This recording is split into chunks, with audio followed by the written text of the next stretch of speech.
Aaron Singerman here, RxMuscle.com, standing here with the promoters of the Camellia Classic. I got Danielle Kifer, IFBB Pro, on my left, and Ryan Stratton, RX Muscle fan, my friend, and also the co-promoter here of the show.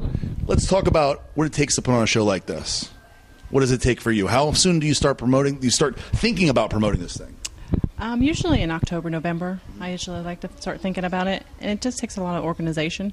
So as long as you're on top of things and keeping things organized, it's not too bad. Yeah. This show is the biggest ever, right? Last year was pretty good. This was your first year. This is your second year. Last year, I know you were very happy with it. This year, even better.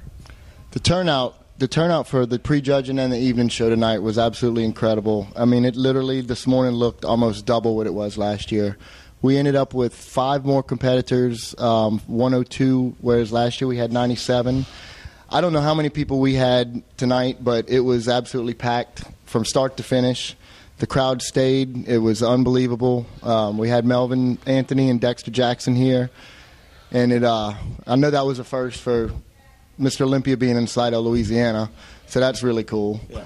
But the turnout was great. The crowd was great. And everything was great tonight. Danielle, as an IFBB Figure Pro, how did you decide to do this? Like, what was the genesis of deciding as a pro to deciding to do a show yourself, promoting a show? Well, I'm not gonna compete forever. Right, so I need some sort of other avenue to be still in the sport, but being able to help others, start out in the sport. Of course, it's smart because a lot of times people will stop competing and then they just disappear. This way you get to be involved indefinitely. Mm-hmm. Yeah, I get to stay in it for as long as I want to promote the show. I also have a team called Pink Muscle, so it also helps me stay more into the field that way too. So I have a couple different avenues. Do you plan to do more shows? Is this the one? Are you going to focus on just this one, or are you going to have more in the future? Ideally, yeah, I'd love to have more in the future. We will see how it works out. Right now in Louisiana we can't, but doesn't mean that we can't try and venture out into other states. Of course, of course. Ryan, not only did you help promote the show here, but you were actually the MC of the show. What was I see you still sweating? You're still dripping with sweat. What is that like? I've never done one myself personally. It's got to be I don't know if difficult is the word, but it's got to be stressful to stand in front of. You had a lot of people here tonight. When you look out on the crowd, do you get a little antsy? Initially tonight I did. As weird as this might sound, I've been so hyped about doing this since we started. Since we gained permission to do the show, all I wanted to do was MC.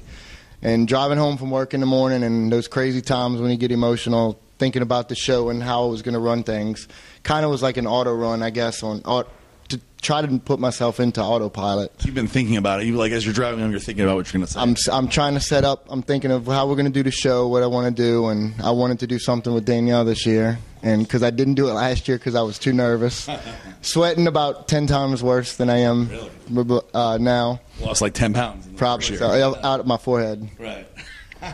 So I know it's Ryan's idea. I think it's Ryan's. I don't know. The belt. Tell us about the belt. The belt is all his idea.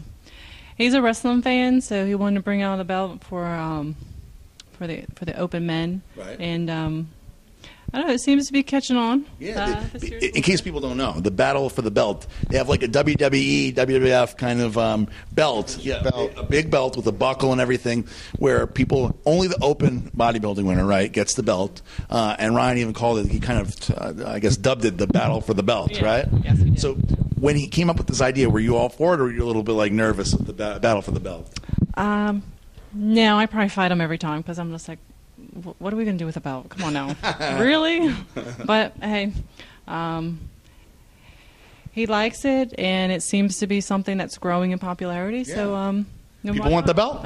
People want the belt, and everywhere he takes it, people want to take the picture with it. Like this year it went on tour. So next year you will see it on tour again.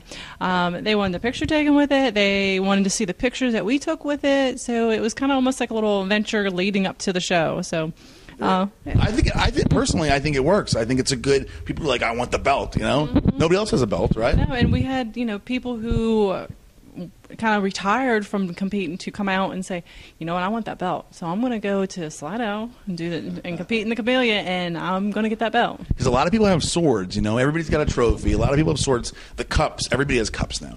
Nobody has a belt. No one has a belt. Genius idea, right? I want to give credit to Chris Leonic for the actual idea of the belt. He's a good friend of mine, and he proposed the idea to me before, and I asked him if he would mind if I took the idea and ran with it, and we did. And it's been a good way to market our show, being that we're not a national qualifier, and we may not be a national qualifier in the whole scheme of how the process works here. We'd like to be, definitely would like to be, but we need something to be a draw card for the people to come do the show. And my Hulk Hogan Hulkamaniaism comes out, and it's fun. It's a lot of fun to market the belt and do crazy stuff with it, and it draws attention. Well, I got to say, you guys had a very high level of competition here. All your overall winners were very good. I interviewed all of them, so I know. And I have to say that that's really what it's all about. So I don't know if it's the belt or what, but you got a very high level of competition, and I got to congratulate you on a very successful show. So Danielle and Ryan, Aaron Singerman, rxmuscle.com.